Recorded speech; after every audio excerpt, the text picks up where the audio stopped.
Magandang umaga mula sa Pag-asa Weather Forecasting Center. Ito ng ating update sa magiging tayo ng panahon sa susunod na 24 oras. Kaninang alas 3 ng umaga, huling namatan itong sentro ni Bagyong Marce sa layong 500 kilometers kanluran ng Lawag City sa lalawigan ng Ilocos Norte. Nasa labas na ito ng ating Philippine Area of Responsibility.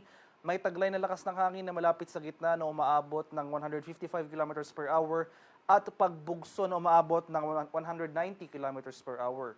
Patuloy yung paggalaw nito west-northwestward sa bilis sa 20 kilometers per hour papalayo sa ating bansa. At sa ngayon, wala na itong direktang epekto sa anumang bahagi ng ating kapuluan. Ngunit patuloy nating minomonitor itong panibagong sama ng panahon sa loob ng ating PAR. So itong low pressure area na ito pumasok ng ating Philippine Area of Responsibility kaninang alas 2 ng madaling araw. Yung latest location naman natin as of 3 a.m. today ay nasa layong 1,150 kilometers silangan ng southeastern Luzon. Mataas yung tsansa na nasabing low pressure area na maging isang ganap na bagyo within the next 12 hours, pero at least for today wala pa itong direktang epekto sa anumang bahagi ng ating bansa.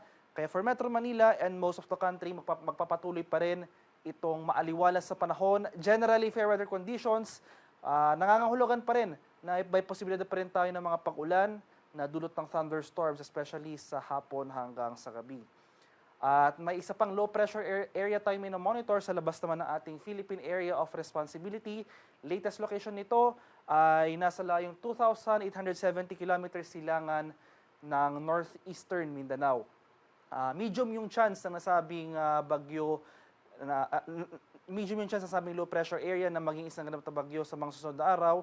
So low chance for the next 24 hours pero tumataas yung posibilidad ng tropical cyclone development in the coming days. At ito yung magiging lagay na ating panahon ngayong araw dito sa Luzon. So Metro Manila and most of Luzon magpapatuloy itong bahagyang maulap hanggang sa maulap na papawirin. Sasamahan lamang yan ng mga pulupulong pakulan na may pagkulog at pagkidlat. Maximum temperature forecast para sa Lawag ngayong araw, posibleng umabot ng 32 degrees Celsius. 32 degrees naman sa area ng Tuguegarao at 23 degrees Celsius sa Baguio City. Maximum temperature forecast for Metro Manila today, posibleng umabot ng 32 degrees Celsius. 32 degrees naman sa area ng Legazpi at 30 degrees Celsius sa bahagi ng Tagaytay. Sa areas ng Palawan, Visayas at sa Mindanao, asan rin natin itong generally fair weather. Maghanda pa rin tayo sa mga posibilidad ng pag-ulan na dulot ng thunderstorms pagsapit ng hapon hanggang sa gabi. Maximum temperature forecast para sa Calayan Islands at Puerto Princesa ngayong araw, posibleng umabot ng 32 degrees Celsius. 32 degrees naman dito sa area ng Iloilo at 32 degrees Celsius sa bahagi ng Cebu at Tacloban. Maximum temperature forecast para sa Cagayan de Oro ngayong araw, posibleng umabot ng 32 degrees Celsius. 33 degrees naman sa area ng Davao at 33 degrees Celsius sa bahagi ng Zamboanga. At sa kasalukuyan, wala na tayong gale warning na nakataas sa anumang baybay ng ating kapuluan at banayad hanggang sa tamtamang pag-alon ang ating inaasahan sa malaking bahagi ng ating bansa. Gayunpaman, iba yung pag-iingat pa rin sa ating mga kababayan na maglalayag sapagkat kung meron tayong offshore thunderstorm activity, ito yung mga pag-ulan sa ating mga dagat baybayin, asahan natin itong mga malalakas na hangin, kaakibat nito ang bahagyang pagtaas ng ating mga alon. At ito naman yung ating 3-day weather forecast. So itong low pressure area na ating minomonitor, mataas yung tsansa na maging isang ganap na bagyo within the next 12 hours. Most likely ngayong umaga maging ganap na bagyo na ito. And in the event ng development ay mag-issue agad ang Pag-asa ng Tropical Cyclone Bulletin. So dahil sa possible weather disturbance na ito, asahan natin starting tomorrow, Sunday, ang mataas na tsansa ng mga kalat-kalat na pag-ulan sa areas ng Southern Luzon. So dito sa Bicol Region at Quezon, pati na rin dito sa Aurora, asahan natin yung mga pag-ulan sa areas na ito. Pagsapit naman next week sa araw ng Lunes hanggang sa Martes, mas rarami pa yung mga areas na uulanin. So magpapatuloy yung pag-ulan sa bahagi ng Southern Luzon, itong Bicol Region, Quezon at Aurora, at malaking bahagi ng Hilangan Luzon, mararanasan na rin itong